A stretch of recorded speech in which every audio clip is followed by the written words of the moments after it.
guys and girls will not mind. Alright? So, 5 more minutes. If the cameras are going to turn here, see you all. So, if you are not with your legal partner, I suggest you do it. Alright? Have some fun.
to the GRIDX complex for the two championship deciders at the 2026 Predator Luxembourg Open, part of the Predator EUROTOUR series. On table 2, it's the women's final and introducing our competitors. Firstly, she's representing Spain. Welcome, Kamui Brand.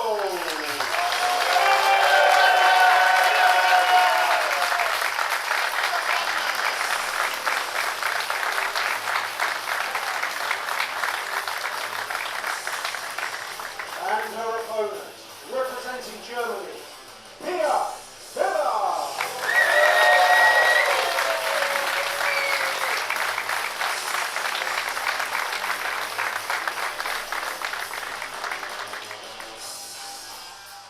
Moving on to table 1 and a men's final.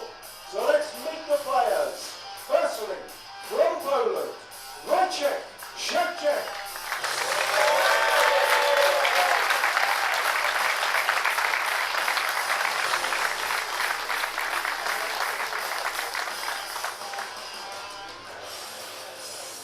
And his opponent, representing Germany, Joshua Billard.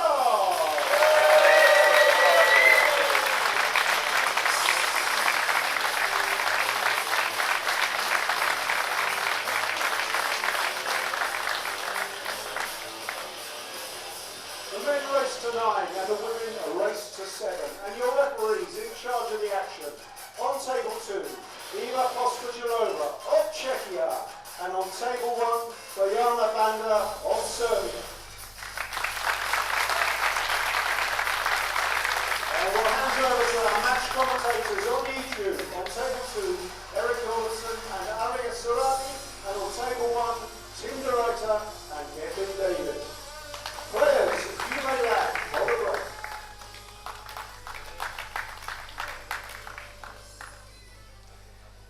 Good evening and a very well welcome, pool fans. This is it. This is the moment we've been waiting for. Pia Filler against Maria Ropero.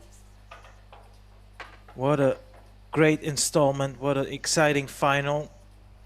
And as you could hear, our MC, I'm joined by my dear colleague Eric Jorleefsen. Eric, nice to have you with me. And let me just ask you this straight off the bat. If you didn't know these two players, and I'll tell you, the player on the right has been in 8 finals, and the player on the left has been in, and this is her first final. Would that make you edge the player on the right? Yeah, almost to an 80-20 percentage, I would say. But, never know. Ropero is going to be up for this one. She's played well throughout the tournament. She does have some deep finishes in international competitions. Plenty of experience under pressure situations. I think the beginning of the match is going to be important for her. Pia made a few mistakes in her semi-final match, to the point where Ina Kaplan actually had a long 10 ball to beat her in the match. Yeah, I think I saw that one particular shot. She was on the rail, wasn't she, with the cue ball? Yeah, and about 7 feet away, so it was missable, but she was in big danger. And Pia was breaking from the side rail throughout all the semifinals, kind of unsuccessfully. So almost possibly a tactical strategy, jamming the rack up a little more, maybe feeling that she has a little more tactical edge. Be interesting to see how this one plays out. I'll tell you what, I don't think it's the worst decision in the world. I've had the pleasure on commentating on this table alone yesterday for the 5 matches I was scheduled for, and I'll tell you what, Eric, I've seen some of the greatest players on earth play on it, and they were struggling to make a ball. One match springs out, Mario Hay versus Dennis Grabe. Well, both of these players are well known and world beaters, but they could hardly make a ball on the break. So perhaps Pia paid attention, and perhaps Pia also talked with her husband, and they came up with a game plan. Yeah, interesting that we have husband and wife playing in side-by-side finals here.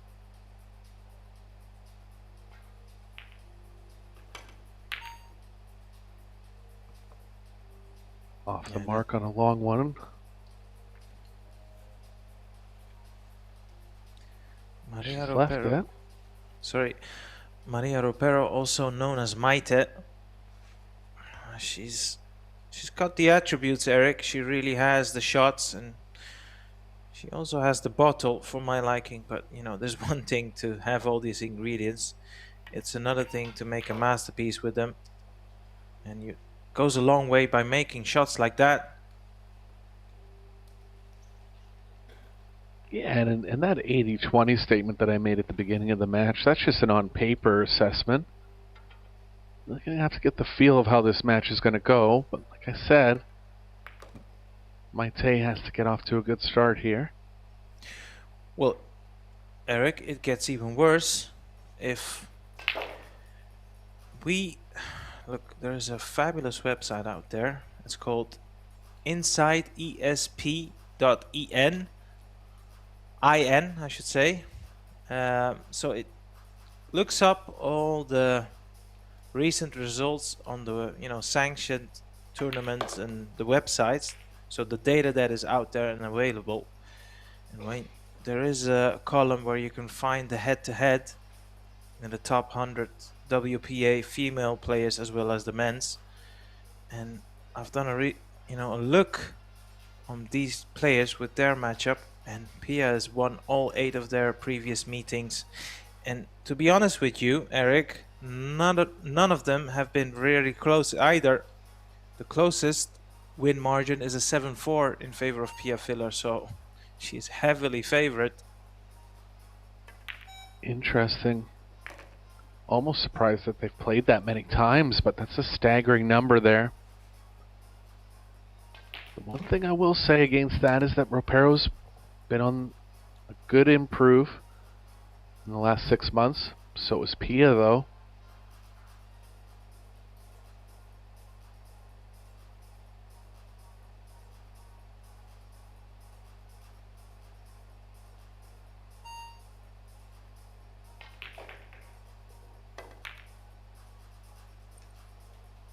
Opting for safe here. Too hard to play position on the 5. Ropero does have the short rail to get at the 4.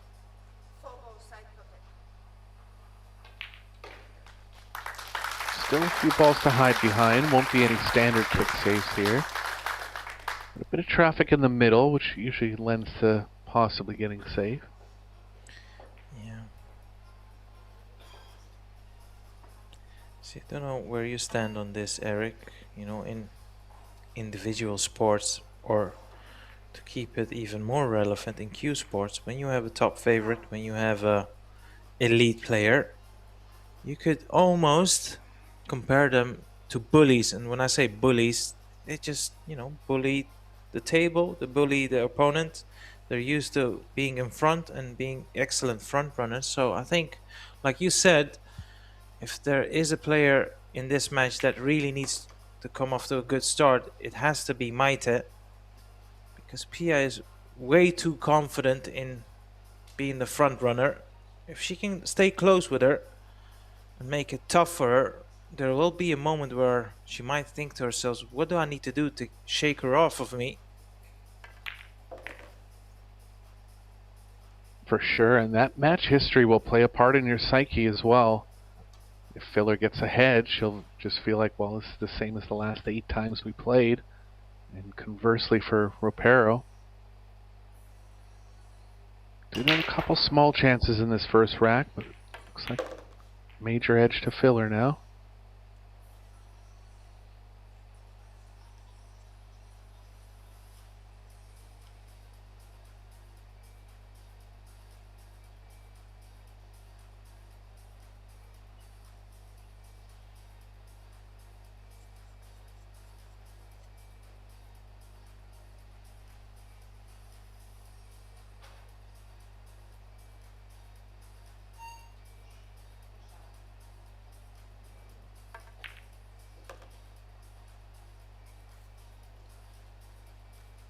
Accepting a little more distance here on the 8. Nothing to do for position on the 9. Can focus all on the pocketing here.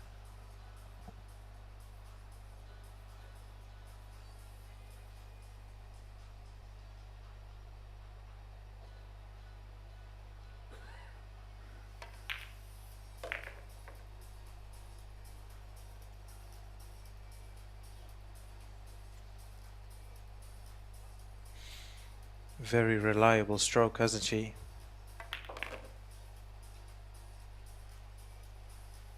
Yeah, good stroke length, good timing, good setup. Heavily right-eye dominant player.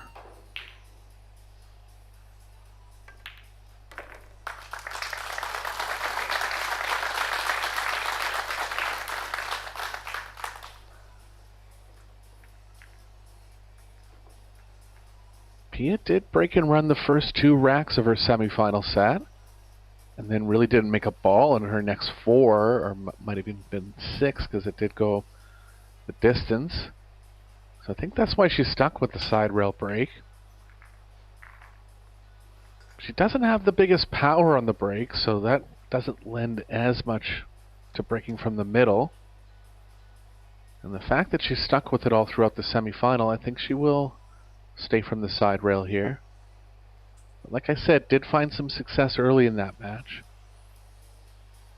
Was actually down 2-0 and came with 2 break and runs to level the score back at 2 each. Yeah, it sure does sound like a quality match you had in the semifinals.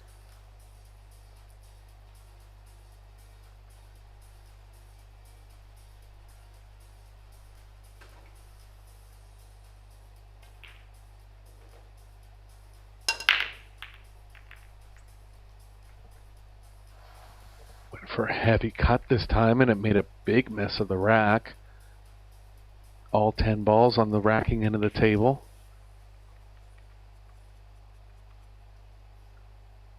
Look for a lot of safe play here, possibly even a 3-foul attempt if someone does end up getting ball in hand early.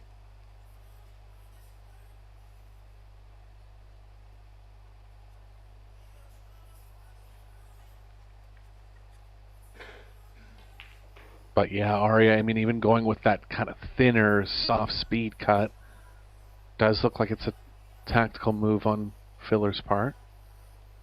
Oh, without question. Just have a look at the setup of the balls. I mean, you could really say that's a tactical decision. And look, if this is going to be a pattern down the years, don't be surprised that at some point we might have a different format on the break, such as the 3-point rule, for example, to name a few. Yeah, I don't mind it in 10 ball. In 9 ball, it's proved a little bit semantic. Sometimes players hitting the break with big power and not achieving the 3-point rule. They still do have it on the EUROTOUR. But yeah, it's something that they might look at. Hard to believe that Ropero didn't find cover here. Didn't play a really bad shot. Just ended up contacting the 2 and creating a window.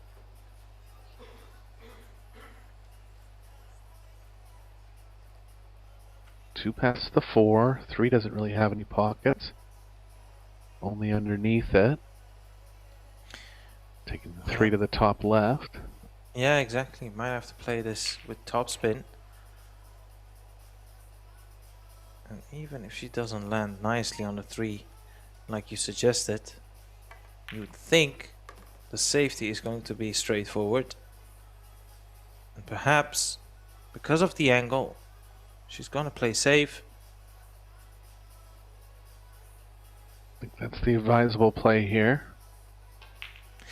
You don't want to dolly this, I feel. You actually want to send the 3 ball towards the right side of the table. It was...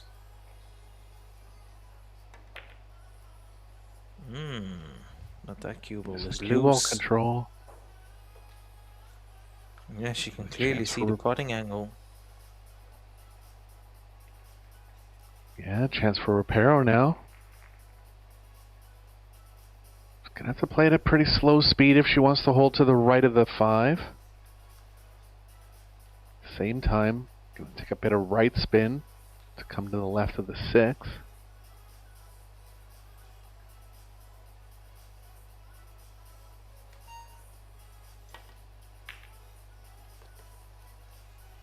Chose the spin play and hit it nicely. It's got to slow up. Yeah, that rail is flying. Yeah, even the bed of the table looked a little faster than we've seen in previous matches. Didn't mind the hit of that one. Just ran one rotation too far. Still on a jump opportunity here.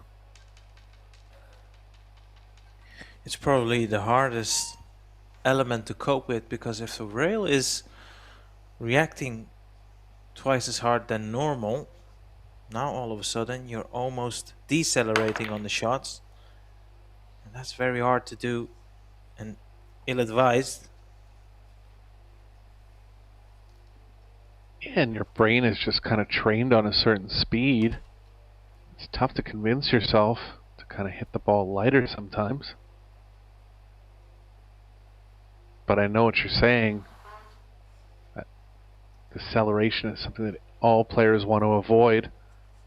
Sometimes that's the only option to slow the cue ball down. Well, there is another option, but you really need to train that. Is you have to move your bridging hand significantly closer to the cue ball and have a shorter backswing. Now, that's something Exactly. you don't want to do in a match unless you're familiar with it, unless you've examined it with it. Otherwise, you know, it's going to catch you out.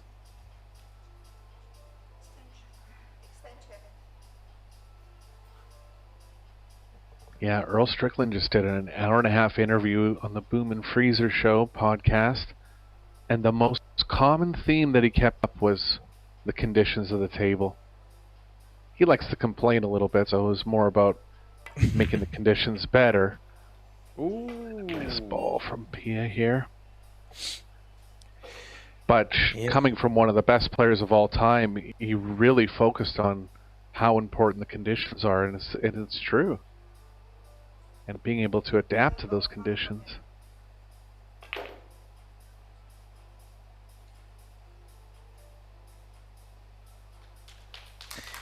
Yeah, the key part of that statement was how it ended.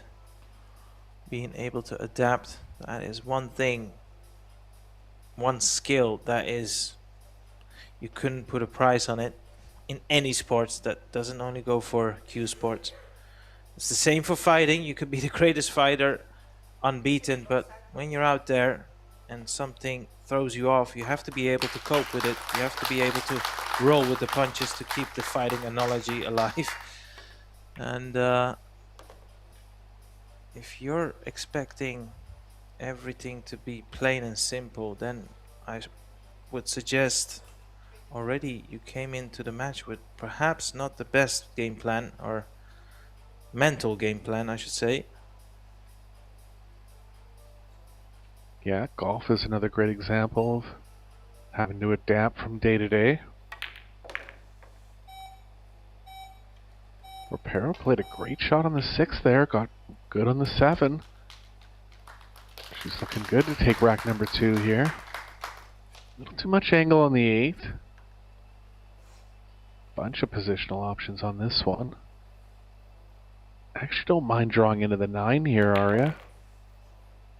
That was also a good shot. Good shot, but pretty risky. You saw how close the cue ball went towards the middle pocket. But nice angle on the 9. And one thing, Eric, she really needs to keep this up. Pia made an unforced error by missing the 3 ball, and in steps Maite and clears up. This is really what she needs to do. And of course start breaking and making balls in the break. Yeah, she does have a strong break. Breaks from the head string from the middle. Close bridge, generates good power. threat to break and run. She finds the speed and shots on the first ball.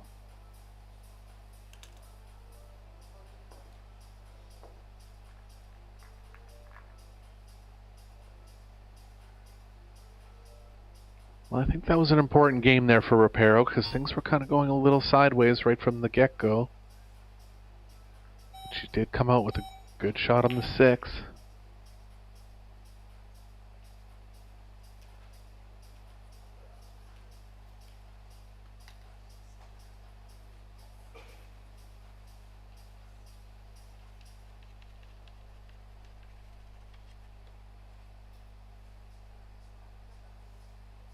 So expect to see a completely different layout here compared to last rack.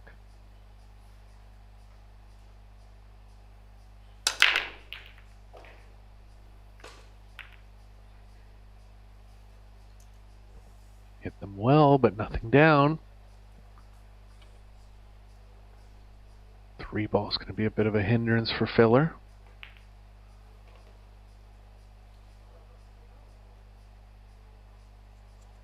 She could get really creative and try to run into it right now.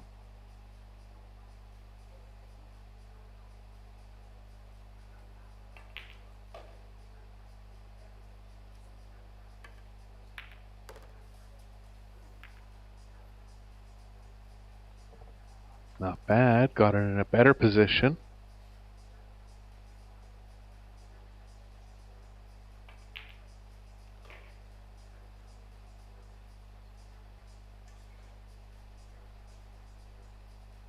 Can draw over to the left long rail. Play the 3 in the right middle.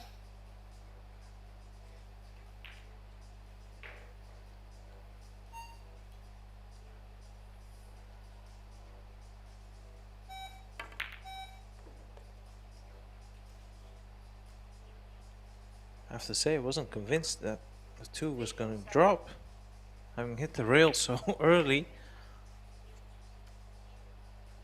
Especially at that speed, too.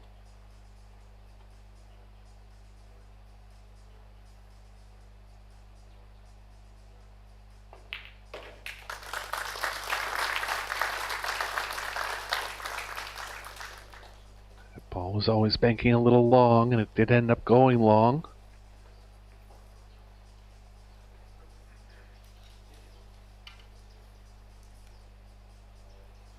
Looks like the 3 doesn't pass into the bottom left. It is available in the left middle. I think the cue ball can miss the 10. Have to be a soft touch though to slow it down off the short rail.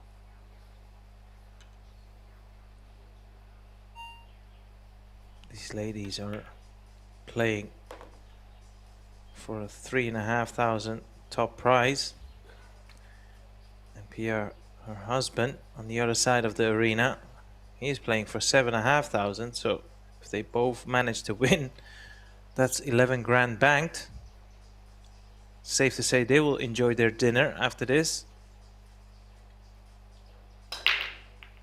Yeah, they've had some big weeks in the past, winning the mixed doubles on the Pro Billiard Series twice. I believe on one of those occasions, Josh also won the singles.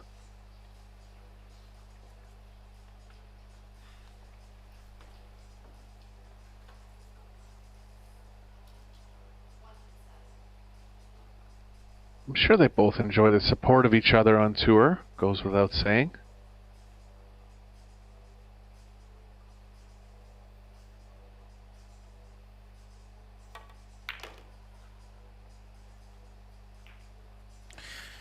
What would be the likely path to victory for Maria, do you reckon? I think if she throws a couple break-in runs in, that'll put some pressure on Pia. It is a short race, so every game's important. I think just taking one game at a time and trying to control her nerves. She's looking good through this rack.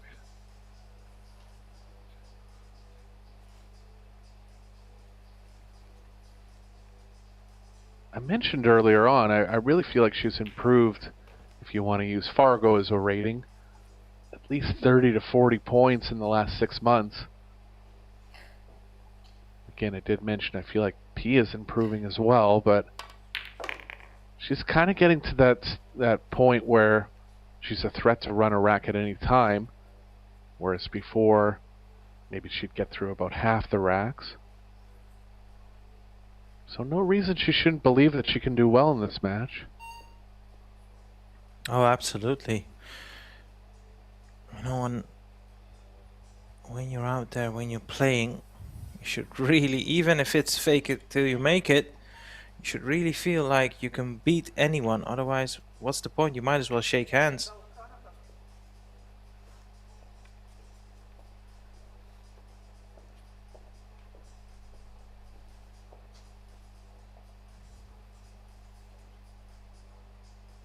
And it'd be fascinating to hear your personal point of view.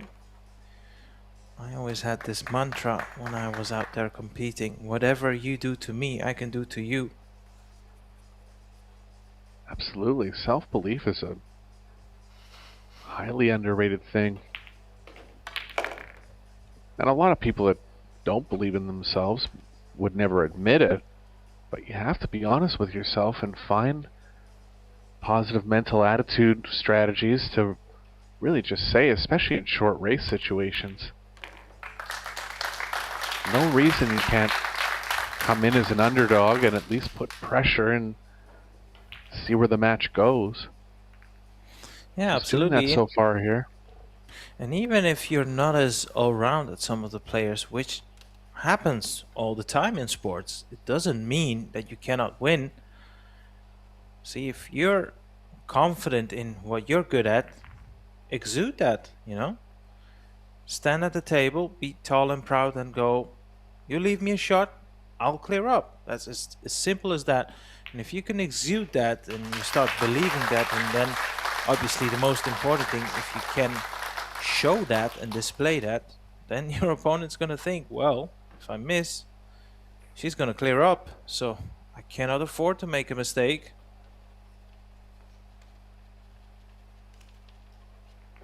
Yeah, it kind of shifts the pressure back naturally. Reparo was a little shaky in rack number 1, but came with 2 good racks in 2 and 3. Second break coming. 2 balls down. Long opener on the 1, but pretty natural position towards the 3.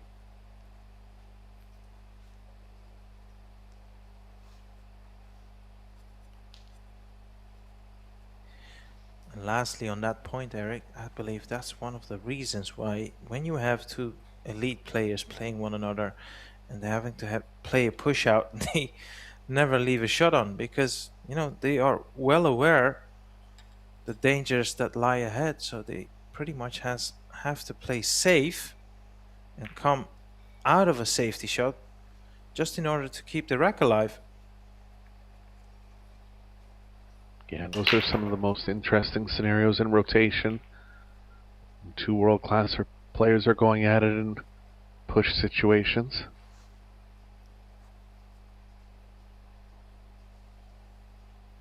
Reparo with a good 1 ball here, and natural angle towards the 4 now. This is looking good, Arya. Yeah, and what I like about what I'm seeing, and I don't know if you agree, she's not rushing things. She's playing to her normal pace, so she's not slowed down by any means, but she's not rushing things. Yeah, good pre-shot routine being displayed here.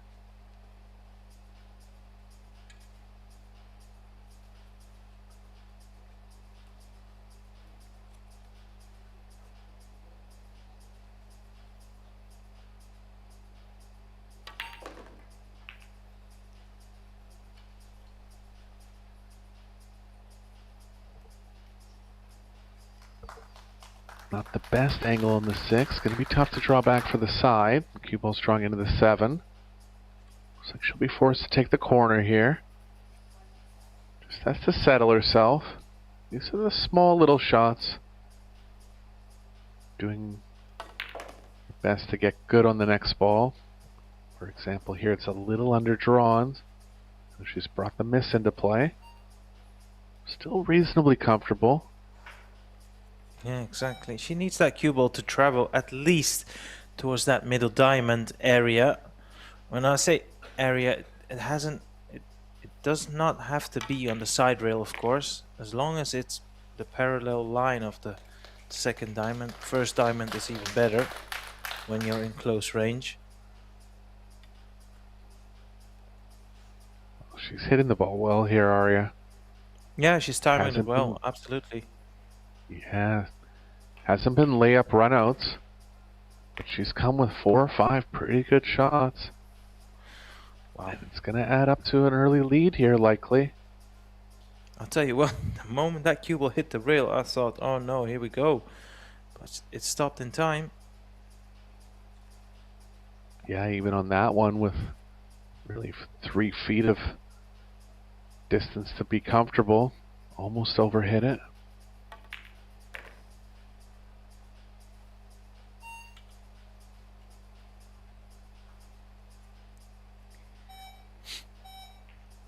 Yeah, she's walking around the table with quite some energy, which is nice to see. She's up for it. Yeah, it's almost reminiscent of Sanchez Ruiz a little bit. A player that she's been around a lot, and I'm sure has afforded her some insight on the game.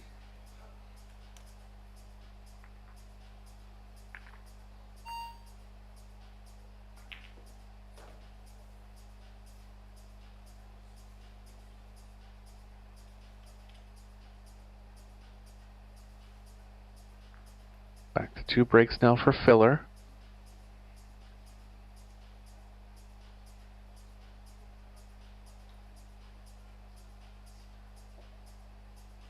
The positive offensive results, breaking from the side rail, is that the 1 can go in the side pocket. Really believe she needs to ramp up the speed a little bit, though. In the semifinals, she had it going that way a lot, but just not hitting it hard enough for the 1 to beat the rest of the balls to the pocket. It was getting kicked away a lot. Yeah, interesting.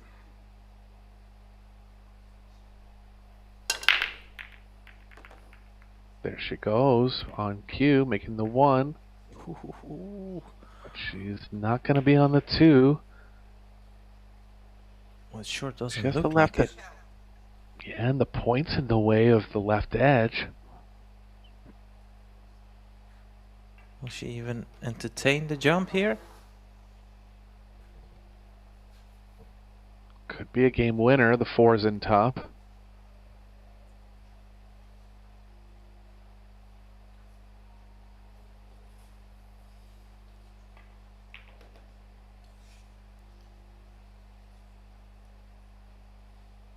Tough situation, Eric. This is not easy. Yeah, pushing anywhere up table is going to leave an angle on the 2 where Pero could possibly pocket the 2 and come into the 4-9. I think she's going to have to look at something down table here.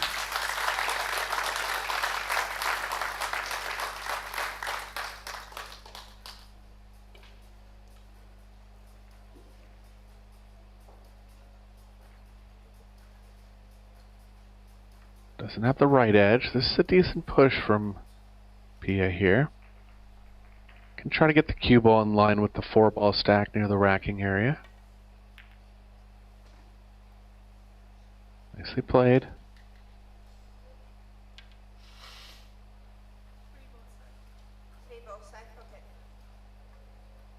Just got the 3-ball into the side pocket.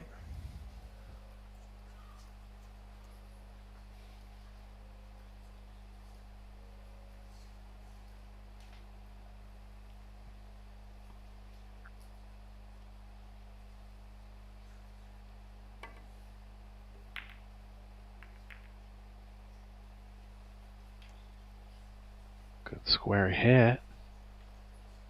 Not quite obvious if she has enough of the 2 to combo it into the 5.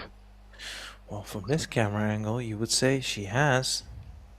All she needs to do is drop the 2 onto the 5. She's gonna play this probably with a bit of inside spin as well. Well, maybe not. Which is a bit surprising, to be honest with you.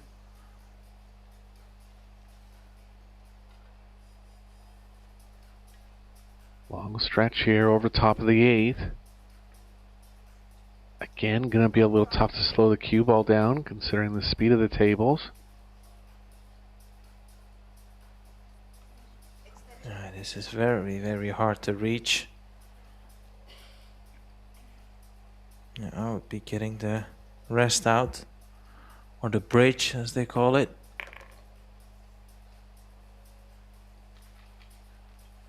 Is it gonna stop in time?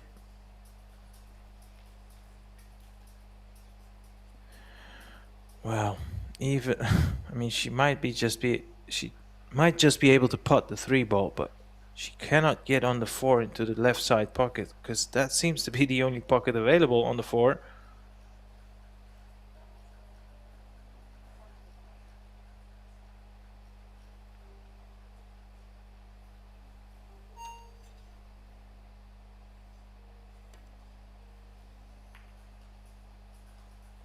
Yeah, she wasn't going for the pot there.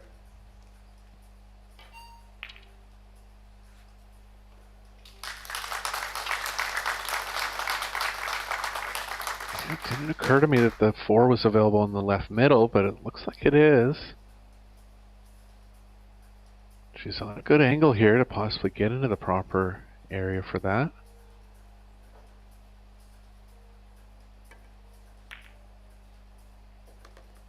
Oh, stop it. What a great shot that is.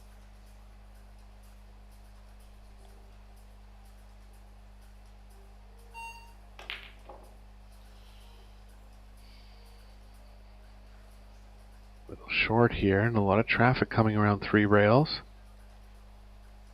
Don't think she'll want to be drawing this ball. Extension.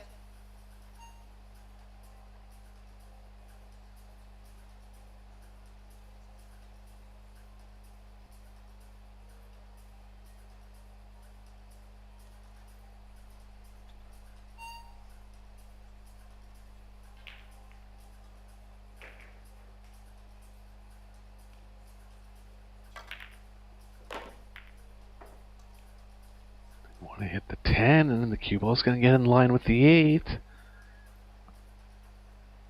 So Pia's going to have to bail herself out here.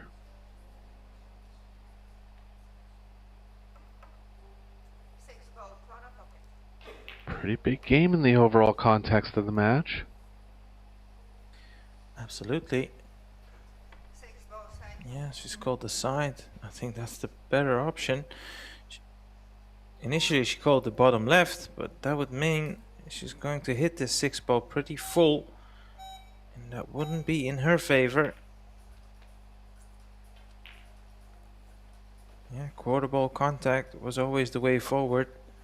Managed to get it safe. It is a very easy, when I say very easy, nothing is easy in a final, but it's a pretty straightforward line to play the safety now.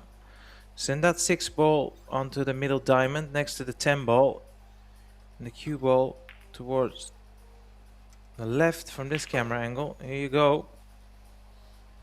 I do not believe, or I cannot believe, she's left a gap here. That's very unfortunate. But that being said, even if she's left a gap here, Pia is extremely limited with a cue ball, so she might still play the kick shot, and I think she's called a 10 ball.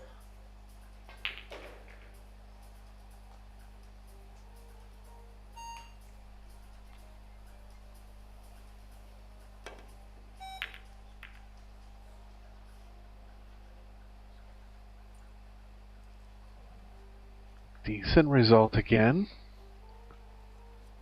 See if my take can play a simple save, just rolling the cue ball up to the 9. I think she can. Yeah. And obviously two things.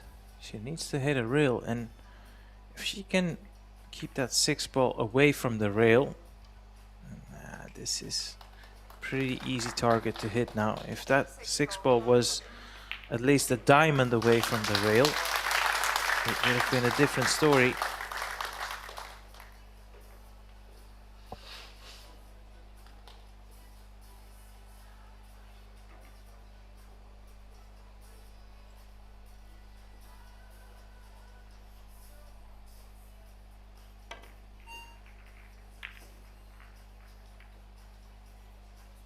A bit of a roll there for filler.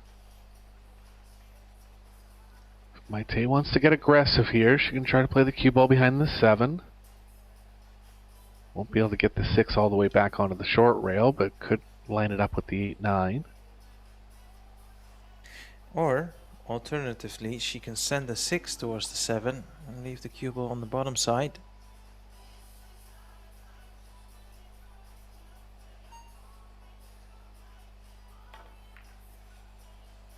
Hit that 6 way too thin.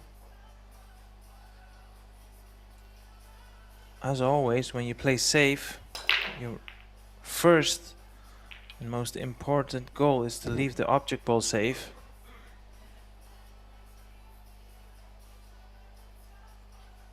That's a mistake.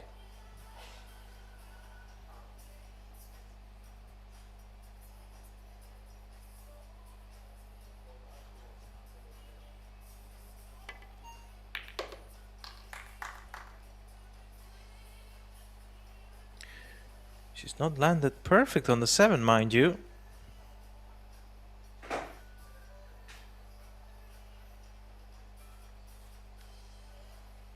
Yeah, 2 rails across here, but going to be tough to get straight on the 8, which would be better for the 9.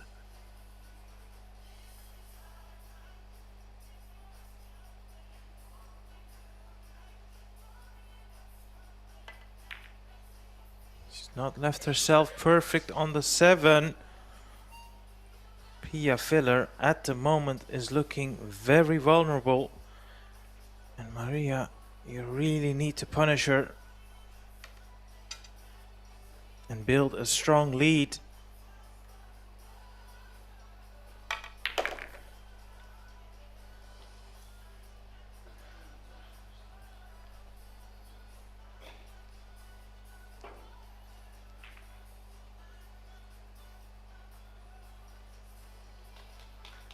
Yeah, if Maite does take this rack down, she'll be guaranteed a lead going back into 2 breaks of her own.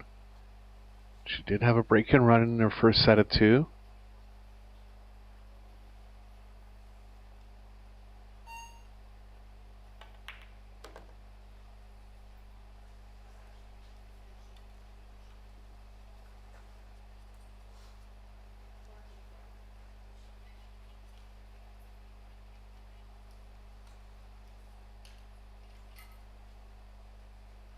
Natural position here, can just focus on the pocketing.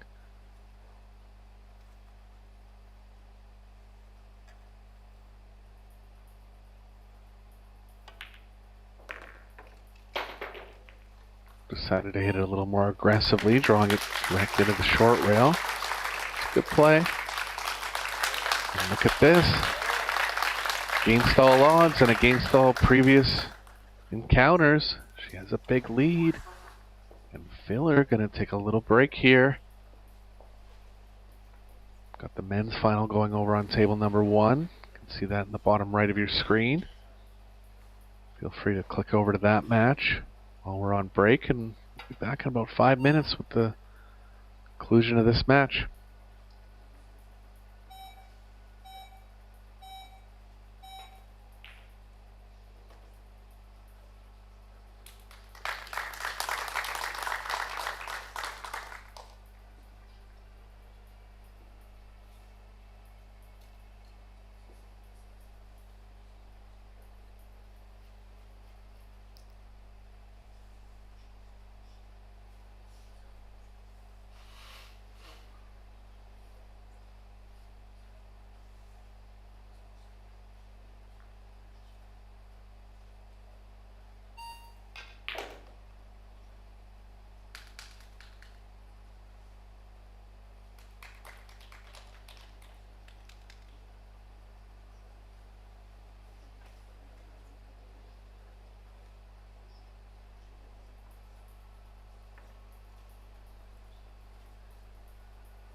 Filler back into the arena now after a little reset. Not expecting to be in this spot at this point in the match. This is Eric Orlison here with Arias Arabi.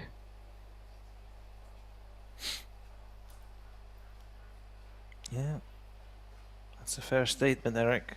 But we also said of the two players, you would feel Maria would need a good start, and well, she's not been flying per se. She's picked up the pieces by Pia, which is very, very good, by the way.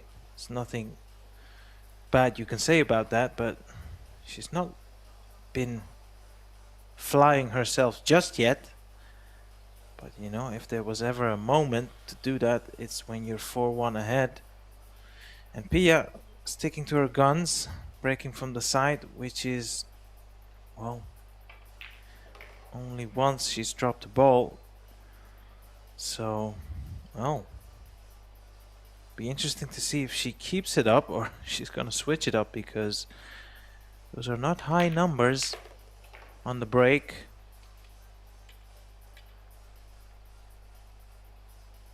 Yeah, she did stick with it all the way through the semifinal, coming up dry in 4 of her last 5, I want to say.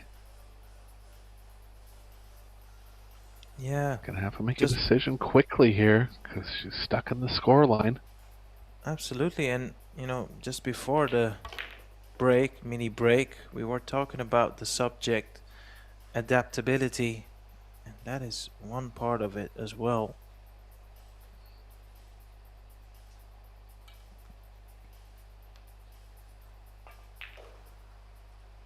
Straight here, not going to be able to get close to the 4, but she doesn't need to be close to it. Playing the balls in with confidence, Arya. Could have slow rolled that one. Yeah, well, one of the best players from the Netherlands, from the snooker scene, former professional, used to tell me, it doesn't matter how good your cueing is, when there's a bit pressure on, you're going to hit them a bit harder than normally because of the tension, because of the pressure. And I told myself, if he is saying that, who happens to be one of the best cueists I've ever seen alive, then I believe it.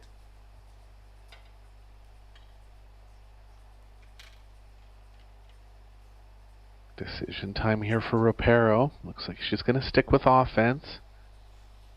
There is a path 4 rails back to the 6 in the top left.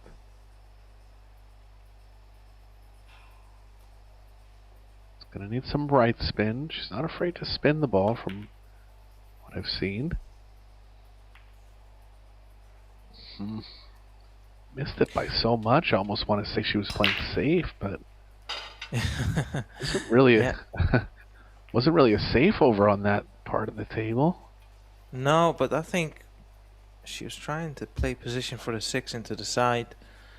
That's why she's played it with so much side, but you know, she's misjudged it completely, and this is the moment where Pia really needs to step up.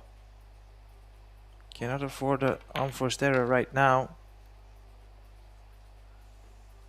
Look out. Well, yeah, that smile is a sarcastic smile. Absolutely fuming on the inside, I can tell you that much.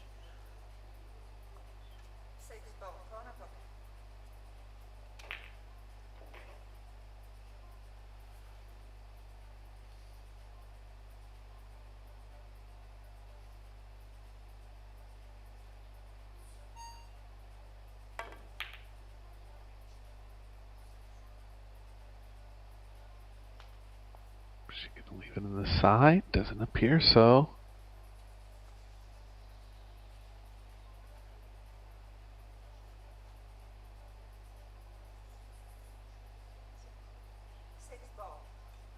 Look at this offensive call from Ropero here. Yeah, this is almost like having a double break like you would have in tennis.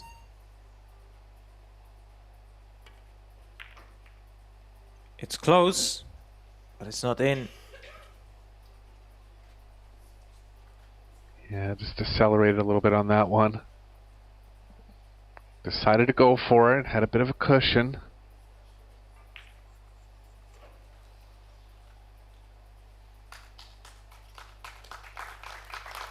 Look, I will never criticize a player going for their shots, being aggressive. The only thing I will say is she had other options, chose to go for it, and came up short.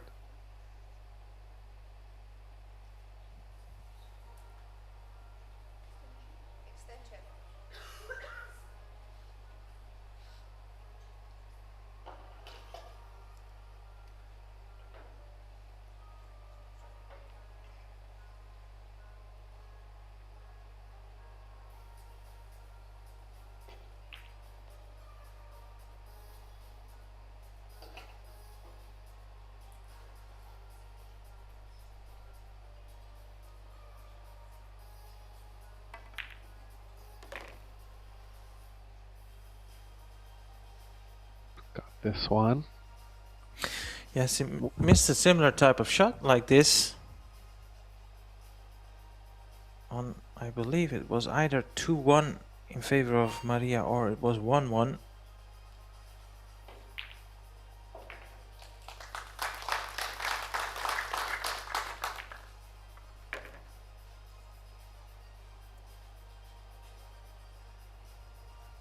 Couple good angled pots there from Pia.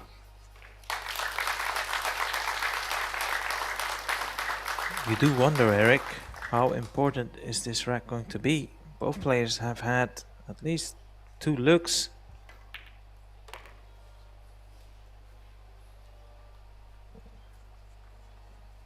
Yeah, really the next 2 games big for both players.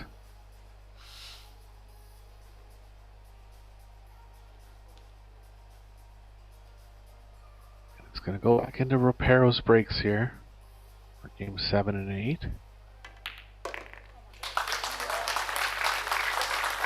Does have a break and run in her first set of 2 breaks. Breaks the balls offensively with power.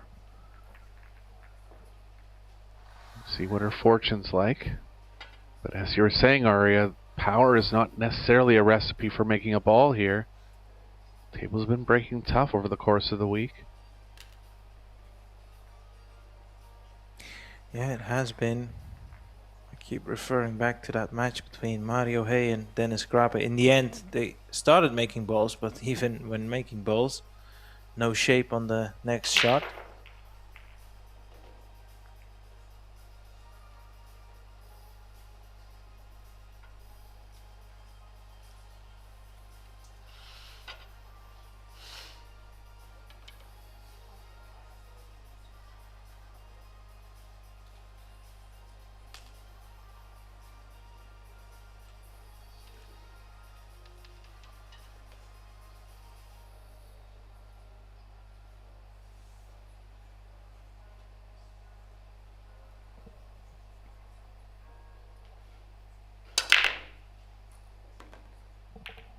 Off square this time, but a ball down immediately.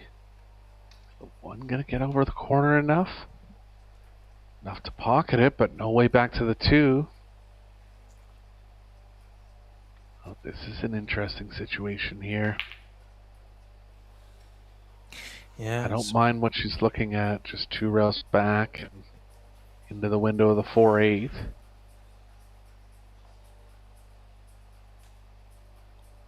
Kind of brutal that that's all she has, though, considering where the 1 is. Yeah, or just try and putt to 1. Leave yourself a pathway to onto the 2 and play safe of the 2.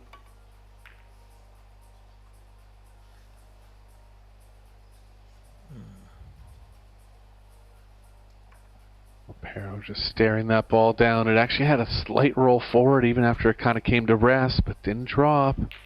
About as deep as you can ever get in the pocket. And it's still going to be a little tough to get back towards the 2 here, considering how deep the 1 is.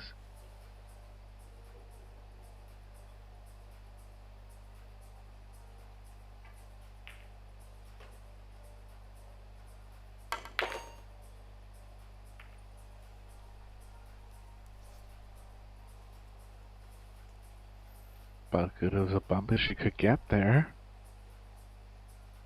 Not quite clear if she has the pocketing angle.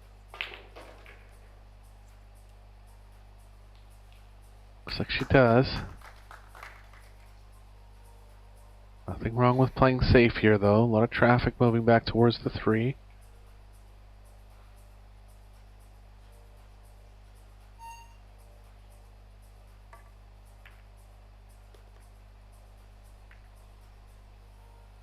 Shot Aria.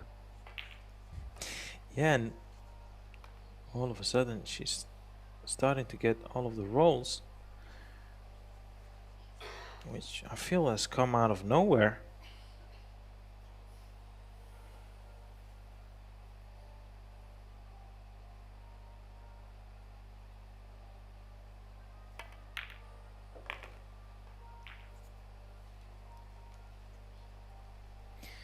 Yeah, this is looking pretty ominous already to go 4-3. So some of the small errors creeping in by Maria. And we did pose the question in the previous rack, how big of a role is that rack going to play in the remainder of the match? Because both players had a couple of looks. Pia took it away, and she's favored now to take this rack, which would leave her only one rack behind. After having trailed 4-1, that's a solid reply.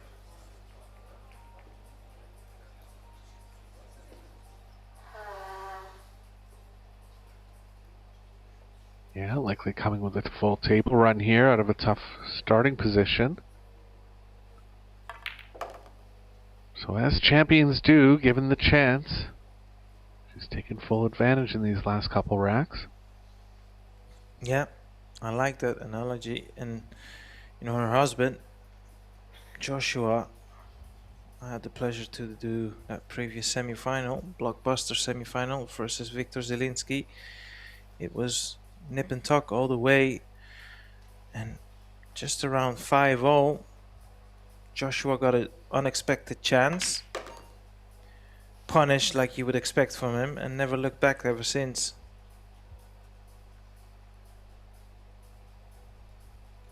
Actually, I say 5-5, he was 6-5 behind.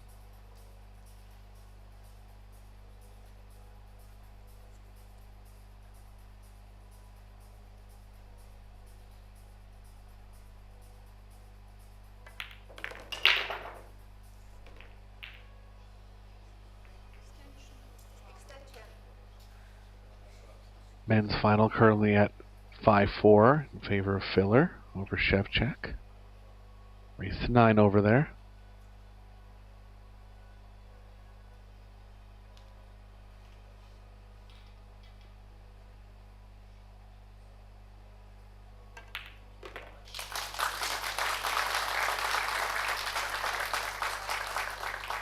Good rack from Filler, and Ropero's going to take a break.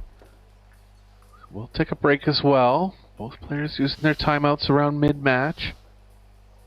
Again, you can take a look over at the men's final if you like during the break, and we'll be back in about 5 minutes here.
Table's on timeout currently, but Ropero back in the arena and get the women's final back underway.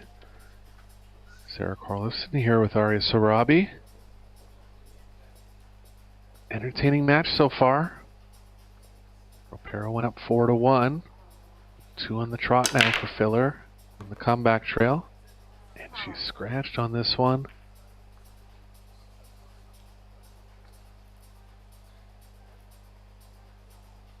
Decent layout as well, Arya. Yeah, absolutely. You could say perhaps that 6 ball requires pinpoint precision, but other than that, everything is spread nice and wide.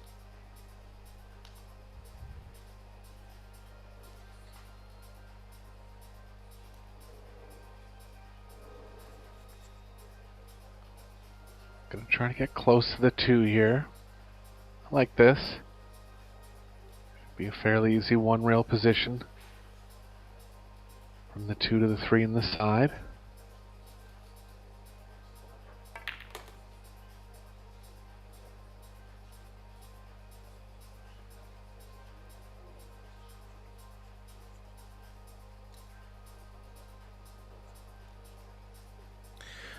That's why we love watching pool, Eric, is because no rack is the same, regardless whether you're playing with a template, break box, tap break.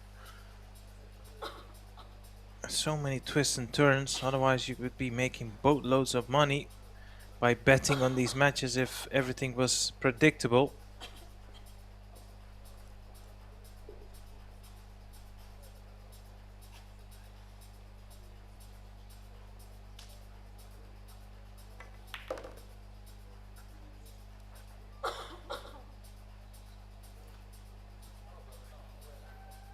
If she gets the cue ball back kind of on a similar angle where it is now, she can go 3 rails forward towards the 6. Even a stop shot would do the trick here for me on the 4. She can spin it in the 5 ball. She's gone the way as you mentioned. Needs that cue ball to pass the middle diamond in terms of height on the table.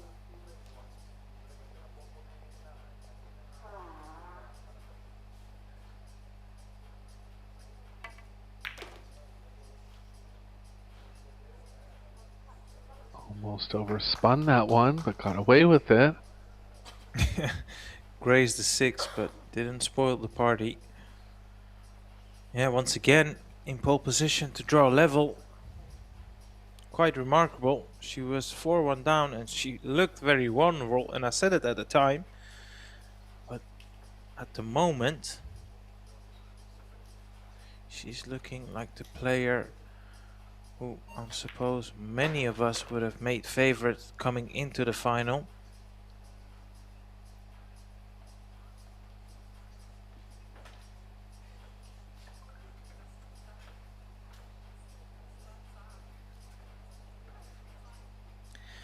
Now if she wants to keep this simple, play position for the 8 into the side, she has to leave herself on the right side on the 8. Doesn't want to fall short on it. Yeah, it's tempting to not want to move the cue ball, but I think it's just a little too far from the side to risk it here.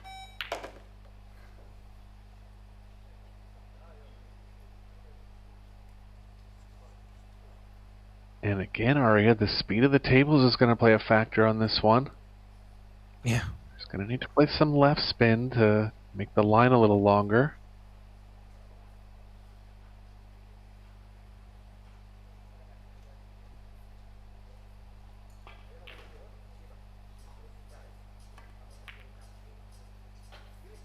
Oh, Spin made her miss the ball. have a look at where that cue ball has landed as well. Total misjudgment. Oh, I sure would love to know the heart rate of Maria right now. I think she knows how big this moment can be in the context of the match.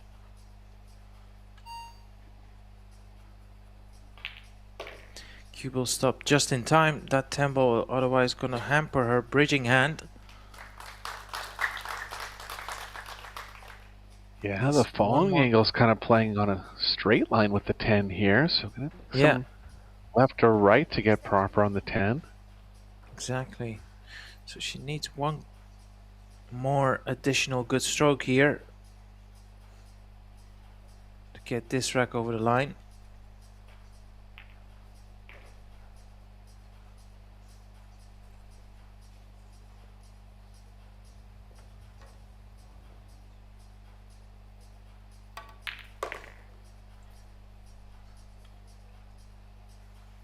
Didn't get enough spin in. Where's this gonna end up? No, she's fine. 10 into the top left corner pocket. Now, pay attention, folks. If you're playing under these circumstances, just play this with normal pace. Please don't hammer it in. There's no need for that. Give the pocket every chance to accept the ball. Just like that. That is a huge blow to the system for Pia. That 8 ball she missed, Eric, was not per se a difficult shot. Definitely not classified as a difficult shot in my book. Yeah, the spin was the only thing that got her there, but it's the kind of balls that got to go down if you want to win titles. And it was a big game in the overall set. Considering that she hasn't been offensive on the break at all. Really going to have to grind through these next few games.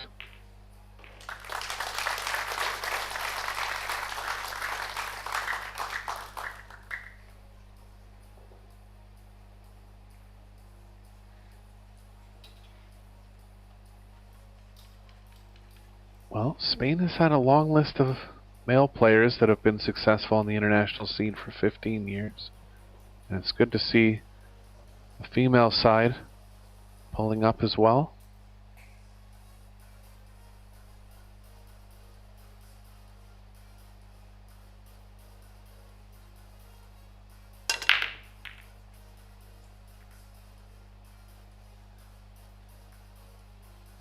Yeah, that's the fairest statement, Eric. And you know, the flag bearers, to name the two most familiar ones, David Al-Qaeda and FSR, well, they are doing a phenomenal job to promote the game in any fashion they can in Spain. So every credit to them as well, not just by their individual performances, but also, you know, spreading the love for the game goes a long way.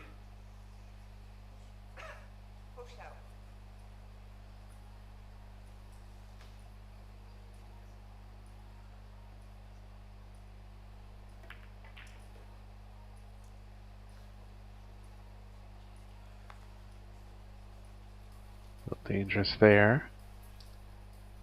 But a good 50-50 proposition here for Pia. Definitely like her shooting it considering the score line. Yeah, gonna be tough to get good on the 2. Similar type of potting angle as the 8 ball she's just missed in the previous rack, which was, funny enough, a lot easier than this one considering the distance.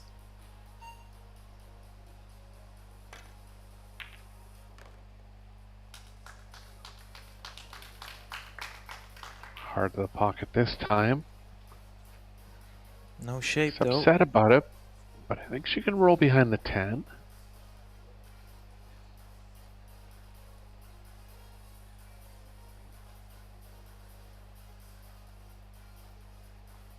Yeah, there's not a lot more on offer for her, I'm afraid, so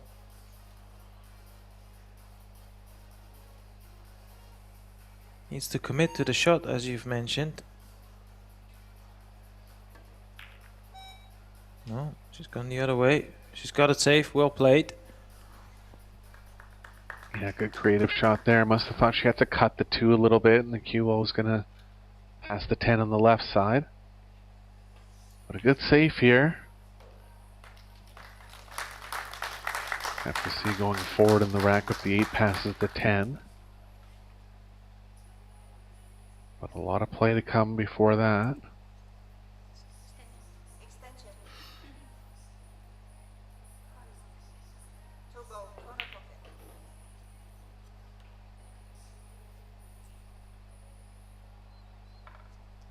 2 ball, side pocket.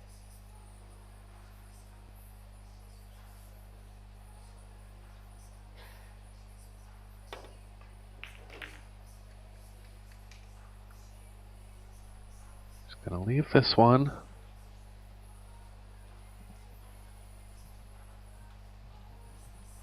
That 8-10 is real tight, Aria.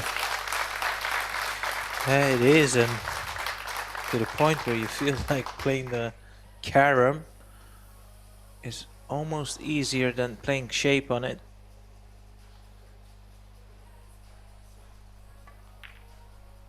Oh, actually, I say that, but I'll tell you what, if you can land on the short side on the 8, you don't even have to be perfectly on it. You can play a perfect easy safety. But if you do happen to land perfect on it, well, you can keep attacking and try to clear the table.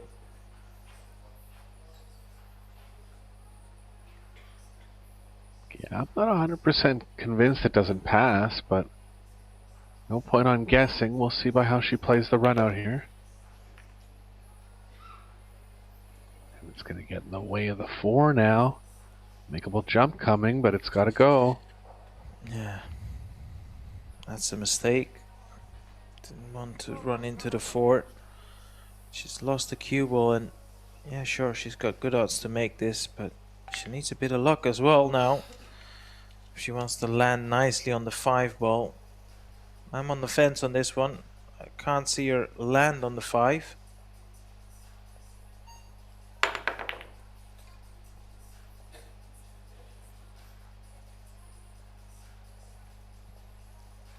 Create some distance. Reparo would like to play the cue ball behind the 9, but the 4 would be banking into the set, or playing into the 7 in that case. She can go thin off the left side of it. Bit of danger in rearranging the 8-10 in that case. Didn't really like this one.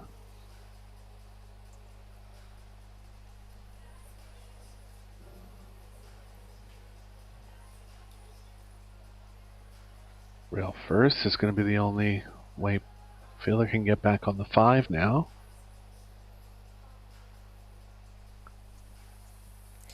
Yeah, and the 8 and the 10 might actually be in the way as well.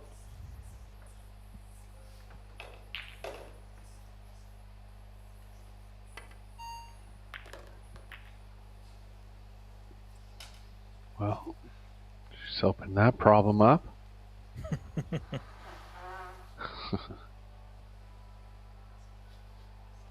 She can play the cue ball back behind the 6-8 area. 5 ball Yeah, safely playing it in the middle of the short rail. Yeah, she's got pretty much 4 balls to try and get the cover behind.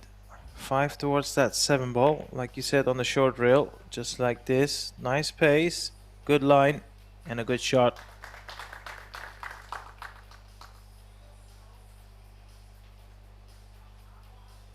This is a tough hit, Eric. Not easy at all.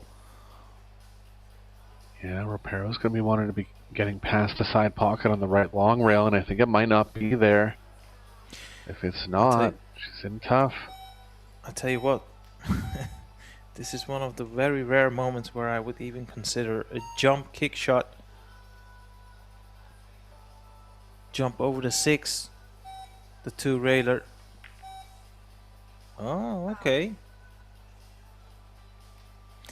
Yeah, but look, she's left a very doable combo, and given the fact that the 5 is so close and she has ball in hand, it leaves her with options. She can even try to disturb them, or she can try and play good position on the 6 to make that combo.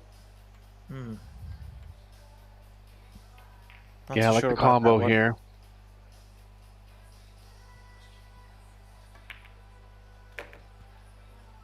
Nine ball. Corner pocket. Oh, Filler coming up with a good safe on the 5. Giving yourself a chance to win the rack now.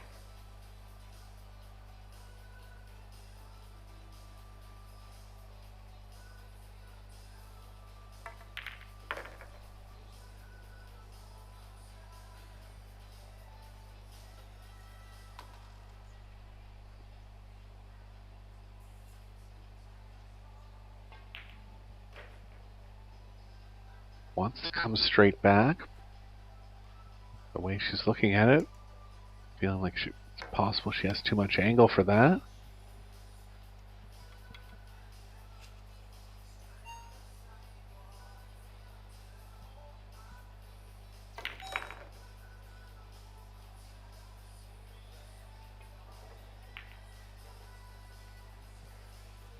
Good angle to come up the left side of the table now.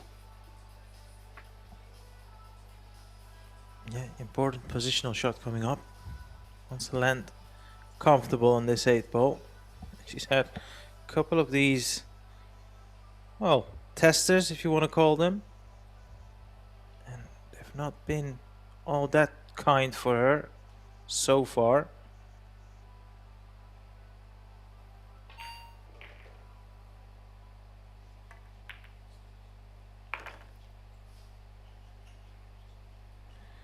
But the cue ball on this occasion is 10 out of 10, perfect. And the scoreline will be 5-4 within the next 10 or 15 seconds or so.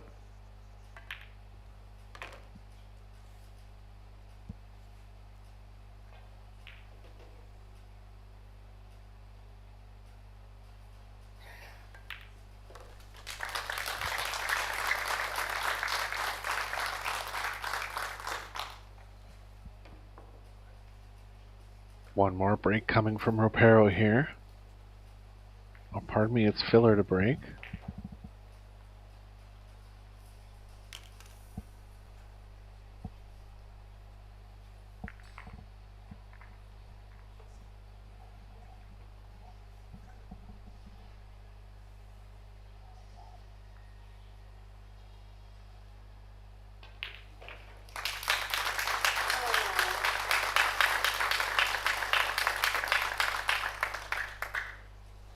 Here's some applause coming over from table number 1.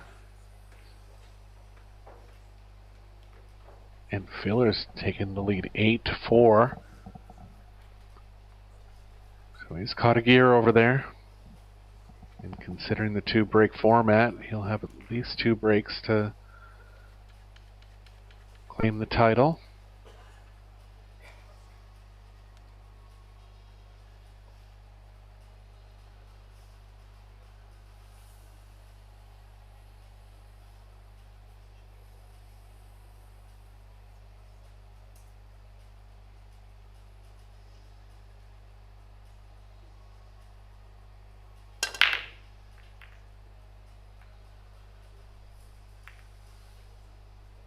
Again, a bunch of balls kind of bunching up in the rack near the racking area.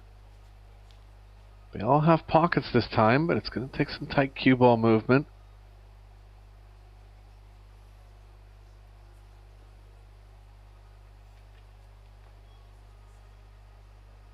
I think she has the 1 here, Aria? Not by her body language. No, and yeah, looking from this camera angle, you would say she might have to hit the rail first if she's going to attack the 1, but not convinced just yet that she's going for this. Well, she's called it, so she is going for it.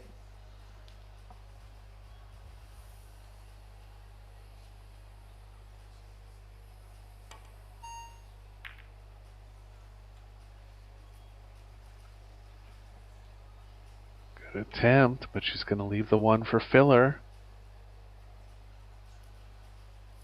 Rack's going to hinge on position on the 3.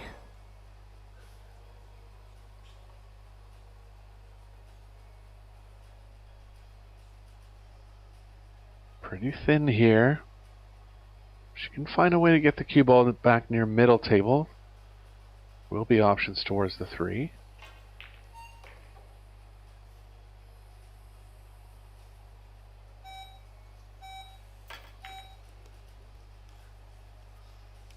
Smart shot there.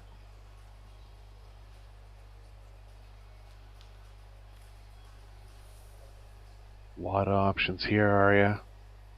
Yeah, One of them being running the cue ball at the 8. yeah, I was looking at that as well. Or if you get too much spin, might even hit the 9 first. But with the same token, Eric, you can be very unfortunate.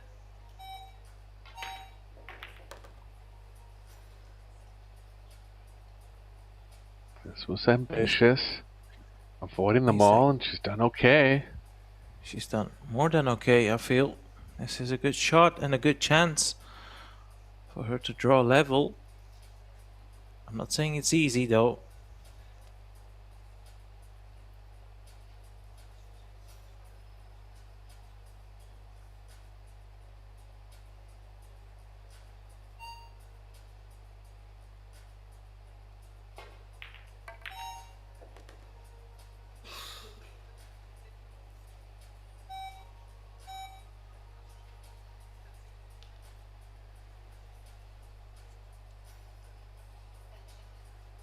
Definitely has to avoid the 7 here. Anything close to the right long rail is not going to play well for the 5. So she's just straight enough to draw above it.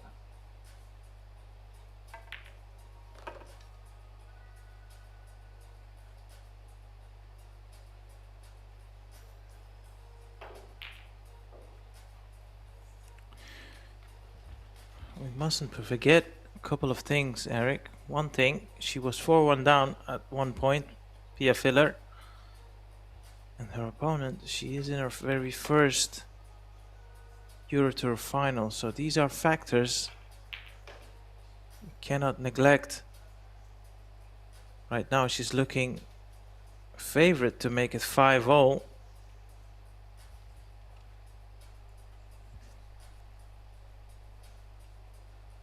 And in the most recent times where they've played one another, she's leading the head-to-head 8-0 Pia.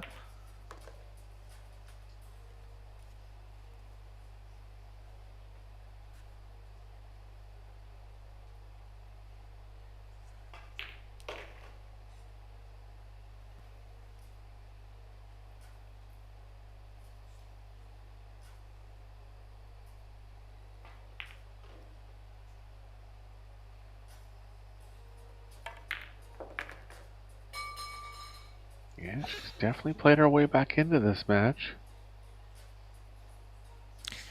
And as you said, I'd like to see a different ahead. camera angle on this one, because I'm wondering whether she can roll this in without having to use a rail. If not, well, she might have to use at least one rail, which makes this shot just a little bit more tricky, if I can use that word. Extension.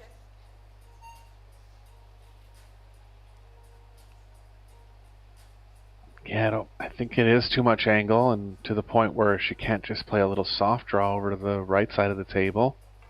Might have to stun all the way to the short rail. And we have a winner on table 1. Josh Filler getting the job done.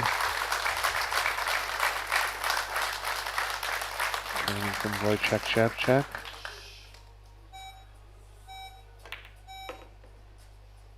Now, arguably, for Josh Filler, the hardest part starts.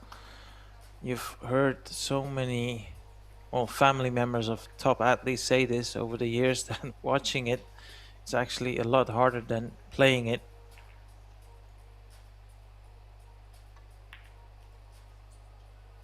Yeah, this is 5-0, and this is looking, Eric, like it's gonna go all the way as well. What a climax.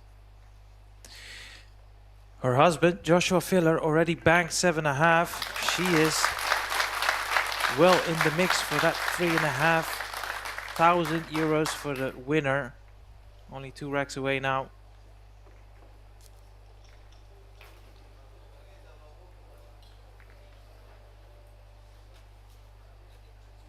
Back to Reparo for the next 2 breaks. She does have 1 break and run in the set.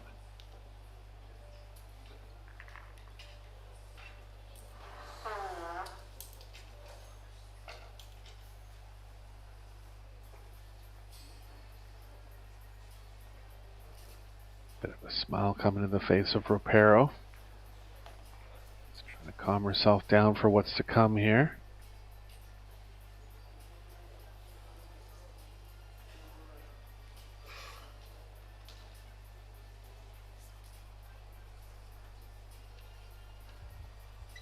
For those who've just joined us after what must have been a very entertaining final on the other side, the story of this match has been Maria at the table. She took a 4-1 lead, had a great chance to go 5-1. Then a couple of mistakes crept in for both players, to be honest with you, but Pia held her own, and now it's 5-0, as you can see, and well, all of a sudden Maria is struggling to make balls on the break.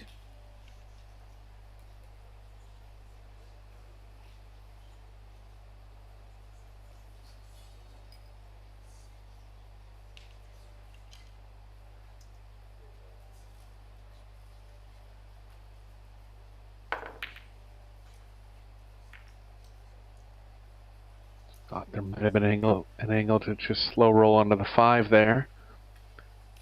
Filler going for the more aggressive option. Not getting the cue ball in line with the 5, but not a full pocket here on the 1. No way to really get back to the 2. Possibly cue ball behind the 4.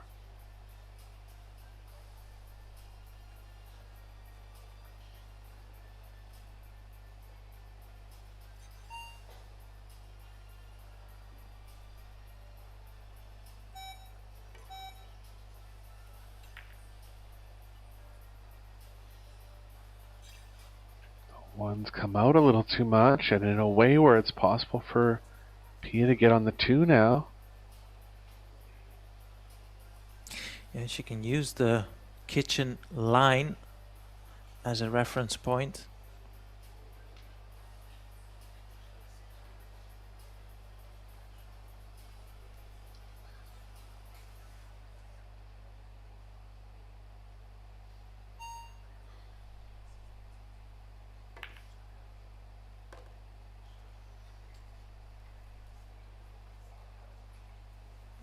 Hampered by the 5 ball. That's not going to help her.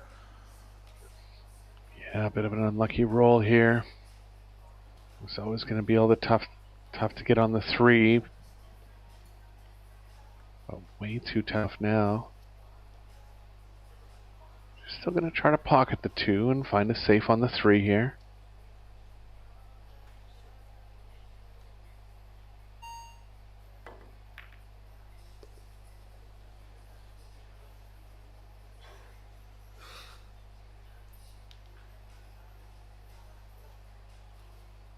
For side rail to side rail coverage here.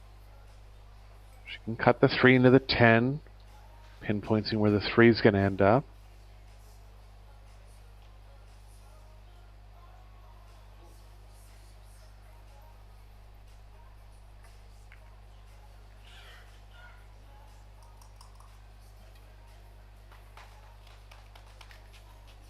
Only negative here is it's tied up with the 10 a bit.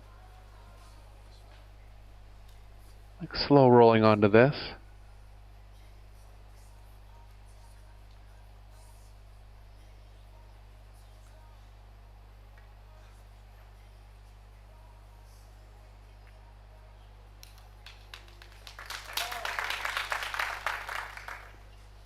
Applause from the crowd, but she's going to be in a bad spot here on the next shot.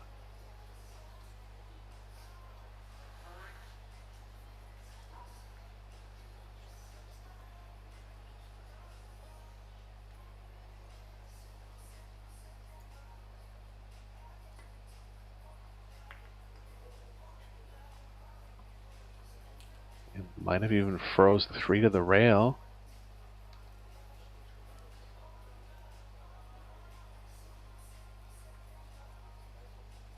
It'll make a difference if this ball's frozen. It is. So Reparo gonna have to risk possibly not, yeah, just too tough at anything at that end. Foul.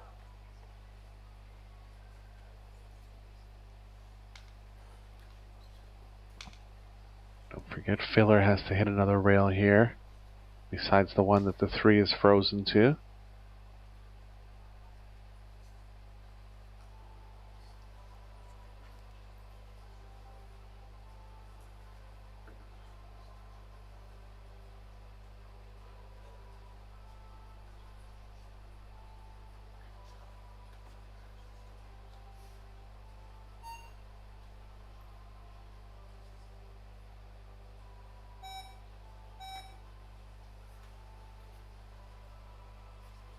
Smart shot here, trying to get all the way behind the 4-7. She has.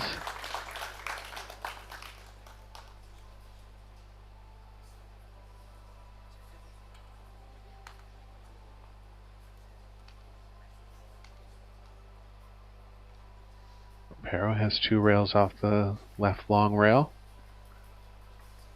See if she risks hitting this at slow speed. Tempo. A little tougher to judge at slow speed, but it will play much better into a kick save. Well, she went at it.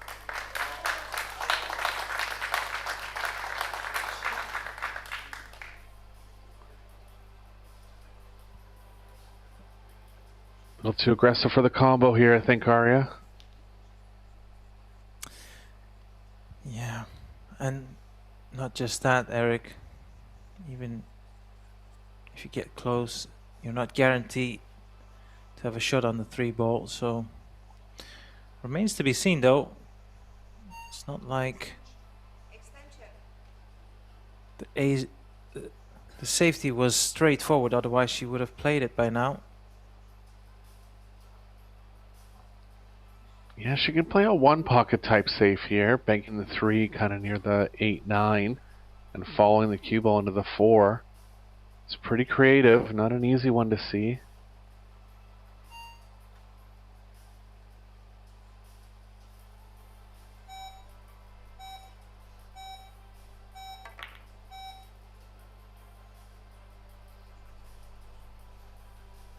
Not going to have coverage here and going to leave a shot for Reparo.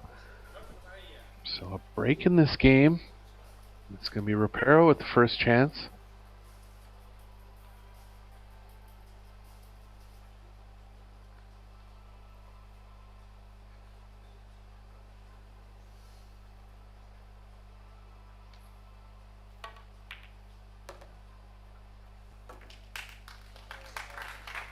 Good bump off the 9. Too much angle to draw and hold. This is tougher than it looks. Might be forced to go 3 rails around here. Well, there is a narrow window. Needs to just miss the left middle pocket.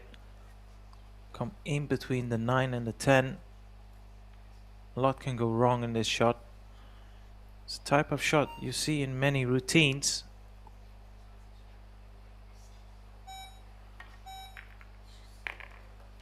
No, Yeah, this was always an option. kept it simple. But now she needs to cue this very well. This is not easy under the circumstances.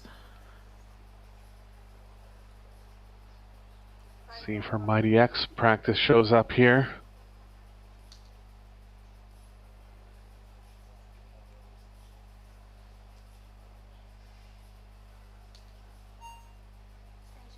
Extension.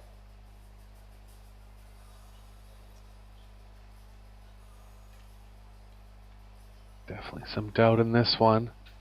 She's going to have to fire at it.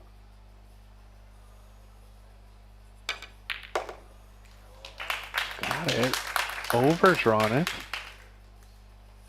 Yeah, she got quite a lot of action on the cue ball.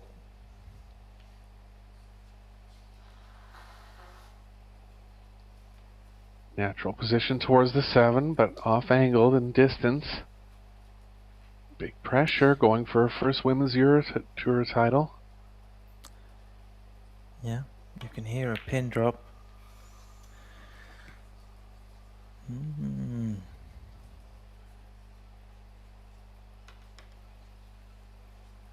Yeah, faced with a similar angle.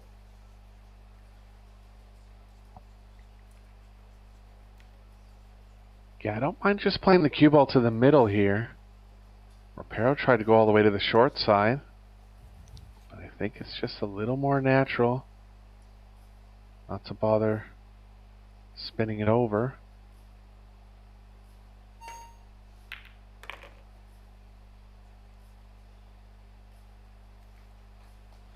She's overrun it to the short side. Yeah.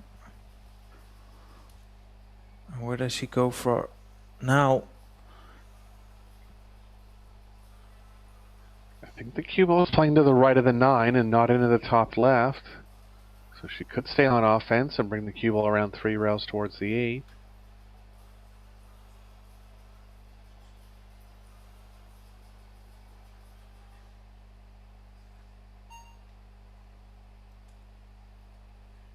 Looks like she's thinking safe here.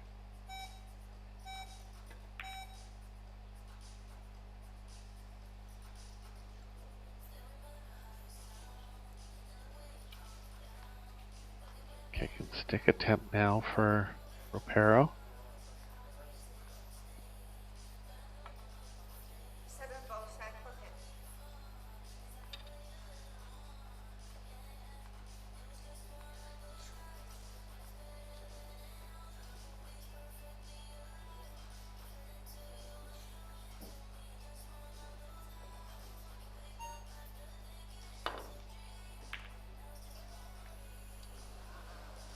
Oh, and she's gone off in the corner. Ropero did have the first chance at this game, but the biggest chance going to go to Filler now.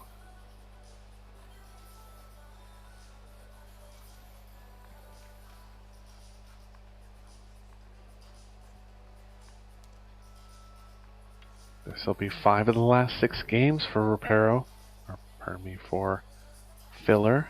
She's able to get through this.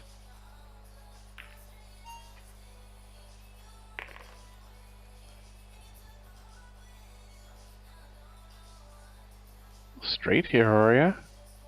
Yeah, I think she can top this one through. Yeah, or draw back for the corner.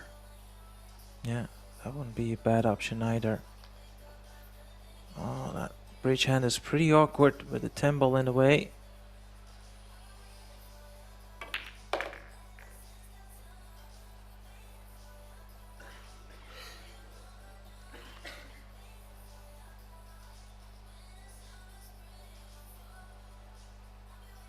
See, it really helps that the 10 ball is not glued to the rail.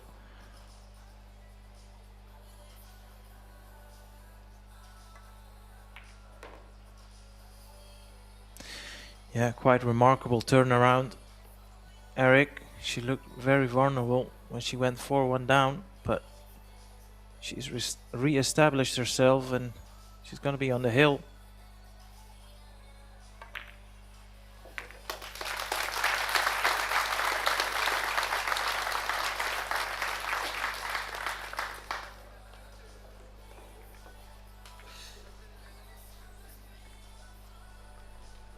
And a chance for a double dip title from the Fillers here. Pia 1 game away. Josh already staking claim to his men's title.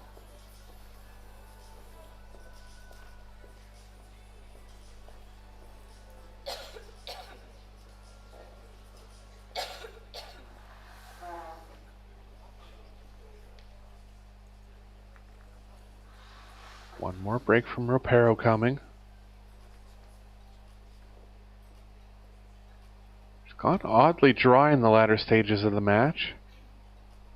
Does hit them with big power, all chances to make one.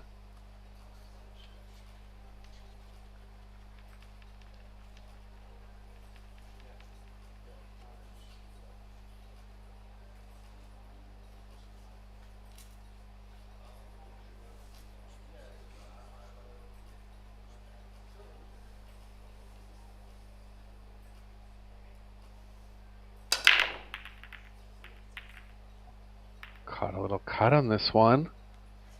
And the 9 wants to drop, but doesn't.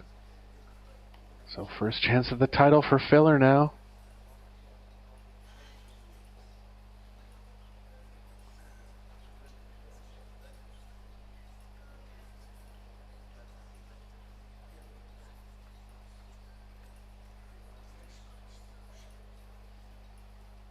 Nothing really in her way here, Aria. 3 balls close to pockets. No. And I was reflecting back to the match. Maria went 4-1 ahead. She had a good chance to go 5-1 ahead. She was 5-3 up, and she might have had her last shot of the match.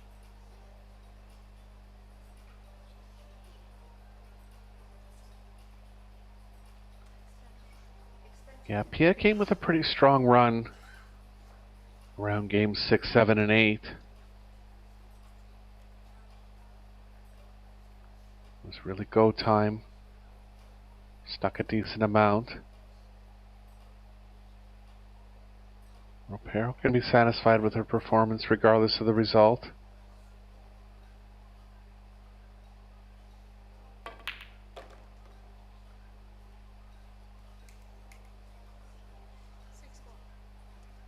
Six ball, corner pocket.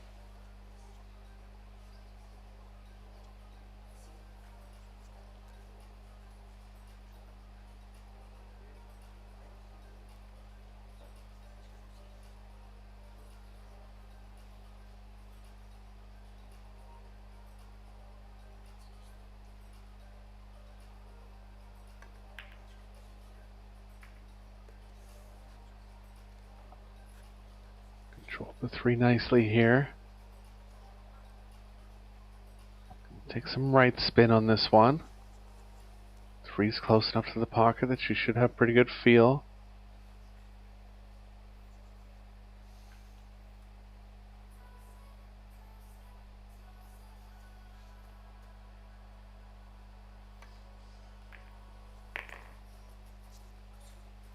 Caught her a little thin, so a little more distance than ideal on the 4. Nothing to do with the cue ball here. One more strong pot and she'll be a big favorite.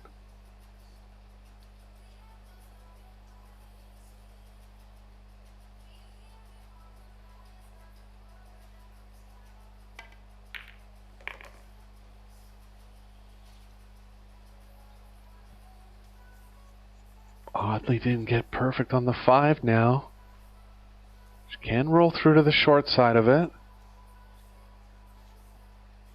She'll be looking at ways to shoot it in the shorter pocket, but I don't know if they're there.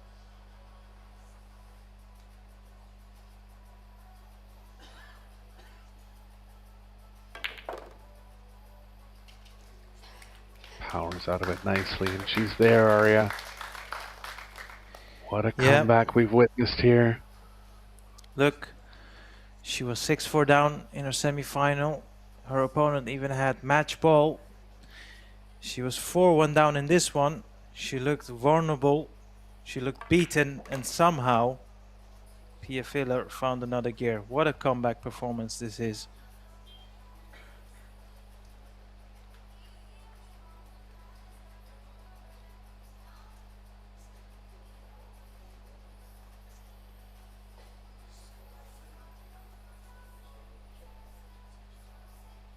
Taking an extra second here with the cue ball going the wrong way. Gonna have to leave a little more distance than she wanted.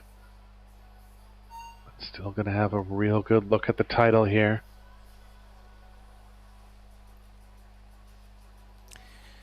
And it is this 10 ball for the win.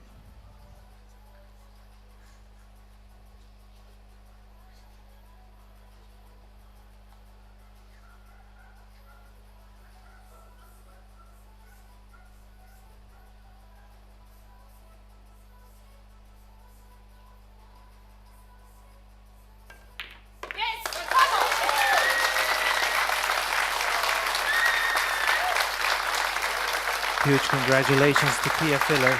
That is resilience, that is belief, and that is world-class pool from Pia Filler. Stay with us from all of us here at Women's EuroTour. Thanks for joining us for a truly memorable final. And the trophy ceremony is beckoning, coming up next. And these two talents, once again, ruling the pool world. Stay with us for the conclusion of the first Luxembourg Predator EuroTour. For Eric Jolofsson and myself, Arya Sorabi, thanks for tuning in. Speak to you soon.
Following the exciting conclusion of the Predator Luxembourg Open, it's time to award the trophies.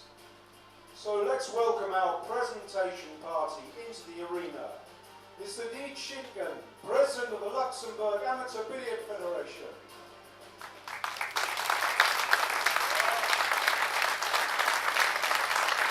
Mr. Paul Giorgetti of the wonderful GRIDX.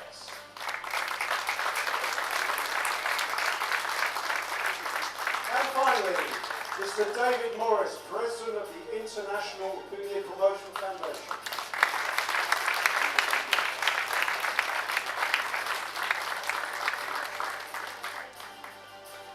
Firstly, with the Predator Luxembourg Women's Open, will you welcome your runner-up? A big hand for Maite Rapero.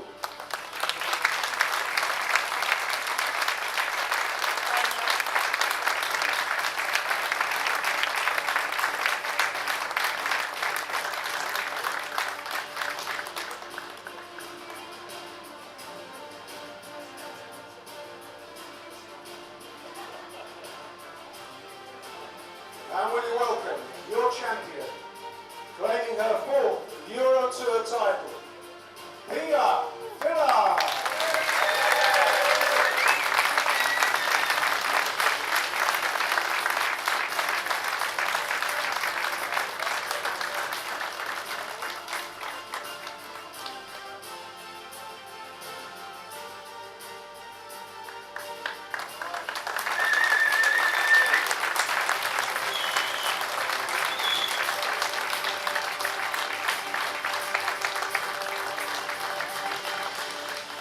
now the Predator Luxembourg Open. Will you welcome your runner-up, a big hand for Wojciech Szewczak.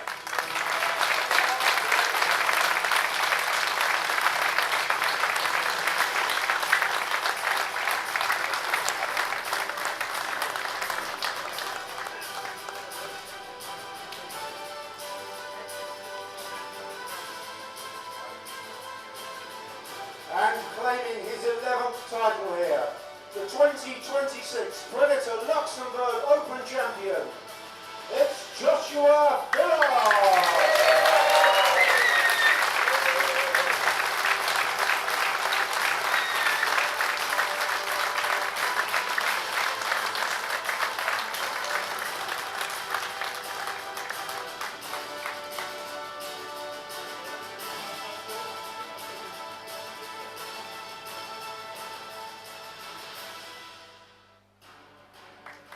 Once again, Joshua and Billard.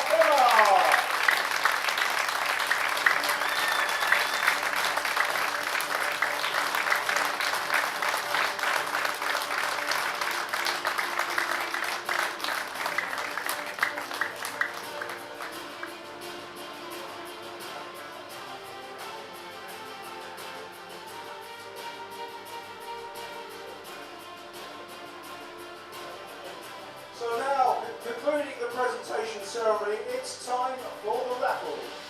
So please have all your tickets ready.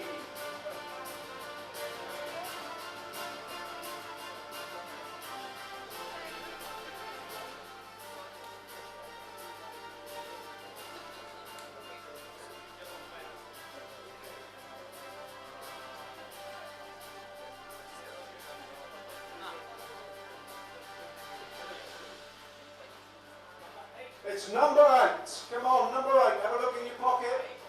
It's this man over here. Come on down.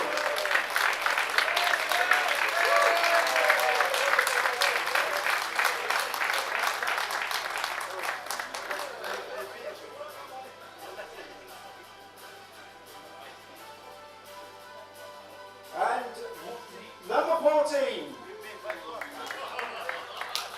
Man over there, come down. And it's the winner now.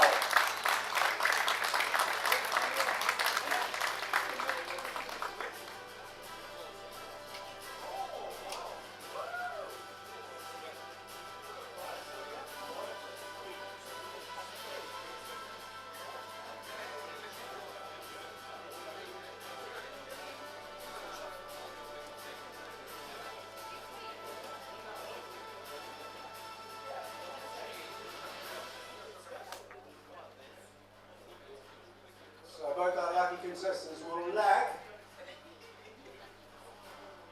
And the winner, the nearest the rail, wins the prize.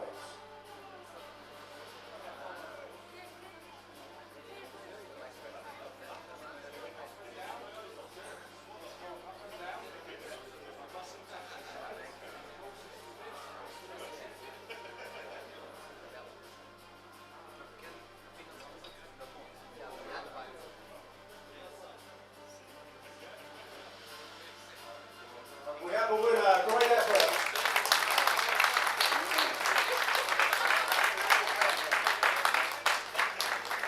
To receive this beautiful Predator key case. Give him a big round of applause, please.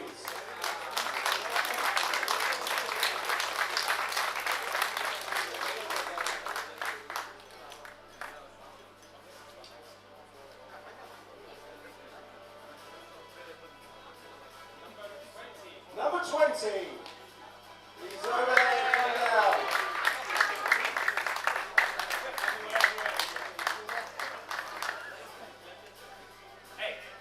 And number 60. Do we have a number 60? 60. Oh, we do. 6-0. It's our referee.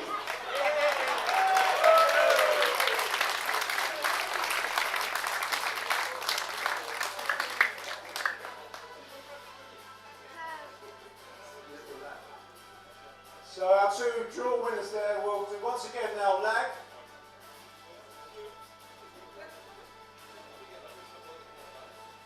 And they win the Predator Poison Cue.